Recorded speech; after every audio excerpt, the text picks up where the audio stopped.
আসসালামু আলাইকুম বন্ধুরা, কেমন আছেন? আশা করি সবাই অনেক অনেক ভালো আছেন।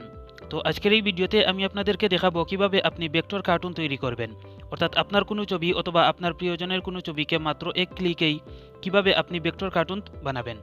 তো আজকের এই ভিডিওটি অনেক ইন্টারেস্টিং হতে চলেছে, তাই কোনো প্রকার স্কিপ না করে সম্পূর্ণ ভিডিওটি দেখতে থাকুন। আর ভিডিও শুরু করার আগে যেই কথা না বললেই নয়, আপনি যদি আমার চ্যানেলে নতুন হয়ে থাকেন তাহলে এক্ষুনি সাবস্ক্রাইব করে পাশে থাকা বেল বাটনটি বাজিয়ে দিবেন, যাতে করে আমাদের পরবর্তী ভিডিওর নোটিফিকেশন সর্বপ্রথম আপনার কাছে পৌঁছে যায়।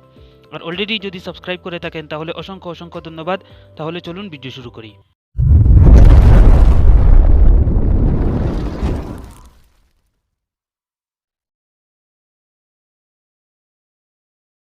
তো বন্ধুরা, ছোট্ট একটি ইন্ট্রো এর পর আবারও চলে এসেছি মোবাইলের স্ক্রিনে। তো ভেক্টর কার্টুন তৈরি করার জন্য আপনাকে একটি অ্যাপ্লিকেশন ডাউনলোড করতে হবে। অ্যাপ্লিকেশনের লিঙ্কটি আমি আমার ডেসক্রিপশন বক্সে দিয়ে দেবো, চাইলে আপনারা সেখান থেকে ডাউনলোড করে নিতে পারেন। তো এখন আমি অ্যাপ্লিকেশনটি ওপেন করে নিয়েছি। তো ওপেন করে নেওয়ার পর এখন আপনারা এখানে দেখতে পারতেছেন যে একটি অ্যাড চলে এসেছে। তো কর্নারে দেখতে পাচ্ছেন প্লাস অপশন রয়েছে, এটাতে আপনারা ক্লিক করে এটাকে স্কিপ করে দিবেন। তো স্কিপ করে দেওয়ার পর উপরে দেখতে পারতেছেন যে অনেকগুলো ফিচার রয়েছে। তো আমি সবগুলো আপনাদেরকে দেখাবো না, আমি আপনাদেরকে কার্টুন তৈরি করে দেখিয়ে দেবো।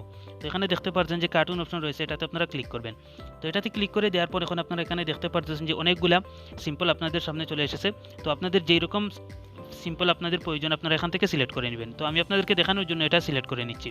তো সিলেক্ট করে নেওয়ার পর আপনারা দেখতে পাচ্ছেন যে নিচের দিকে আমার গ্যালারির সব পিকচারগুলো এখানে চলে এসেছে। তো এখান থেকে আমি একটি পিকচার এখানে সিলেক্ট করে নিলাম। তো আপনারা দেখতে পারতেছেন যে লিওনেল মেসির একটি পিকচার আমি এখানে সিলেক্ট করে নিয়েছি। তো এখানে দেখতে পারতেছেন যে একটি সবুজ চিহ্ন রয়েছে। তো এটাতে আপনারা ক্লিক করবেন। তো এটাতে ক্লিক করে দেওয়ার পর একটা এড আসবে, আপনারা এটাকে জাস্ট ওয়াচ করবেন। তো এই এডটিকে স্কিপ করে দেওয়ার পর এখানে দেখতে পাচ্ছেন যে প্রসেসিং চলতেছে। তো প্রসেসিং হয়ে নেওয়ার পর এখানে আপনারা দেখতে পাচ্ছেন যে অনেক রকমের পিকচার এখানে চলে আসবে। তো আপনাদের যেই পিকচারটা ভালো লাগে এখান থেকে আপনারা সিলেক্ট করে নেবেন। তো আমি প্রথমটি সিলেক্ট করলাম। সিলেক্ট করে নেওয়ার পর এখানে দেখতে পারতেছেন যে প্রসেসিং চলতেছে, আপনাদেরকে একটু সময় অপেক্ষা করতে হবে। তো বন্ধুরা, আপনারা দেখতে পারতেছেন যে পিকচারটি এখানে চলে এসেছে। তো এখানে দেখতে পাচ্ছেন যে একটি প্লাস অপশন রয়েছে, এটাতে যদি আমরা ক্লিক করি তাহলে এখানে দেখতে পারবেন যে একটি অ্যানিমেট রয়েছে, ইফেক্টস রয়েছে, এবং আপনি যদি চান যে এখানে পিকচারের উপর কিছু লিখবেন তাহলে সেটাও আপনারা করতে পারবেন। তো এইগুলো আমি আপনাদেরকে এখন আর দেখাবো না। এখানে দেখতে পাচ্ছেন যে একটি শেয়ার অপশন রয়েছে, তো এটাতে আপনারা ক্লিক করবেন। তো এটাতে ক্লিক করে দেওয়ার পর এখানে দেখতে পারতেছেন যে অনেকগুলো অপশন চলে এসেছে, এখান থেকে আপনারা ওইগুলোতে আপনারা শেয়ার করতে পারেন। তো এখানে দেখতে পাচ্ছেন যে একটি এই অ্যাপ্লিকেশনের লোগোটি চলে এসেছে। তো এটা কিভাবে দূর করবেন, তার জন্য আপনারা এই লোগোর উপর ক্লিক করবেন। ক্লিক করে দেওয়ার পর এখানে আপনারা দেখতে পারতেছেন যে একটি নট নাও একটি অপশন চলে এসেছে, এটাতে আপনারা ক্লিক করবেন। তো এটাতে ক্লিক করে দেওয়ার পর এখন আপনারা এখানে দেখতে পারতেছেন যে ইয়েস অর নো চাইতেছে, আপনারা এটাকে ইয়েস করে দিবেন। ইয়েস করে দেওয়ার পর আপনারা এই এডটিকে জাস্ট ওয়াচ করবেন।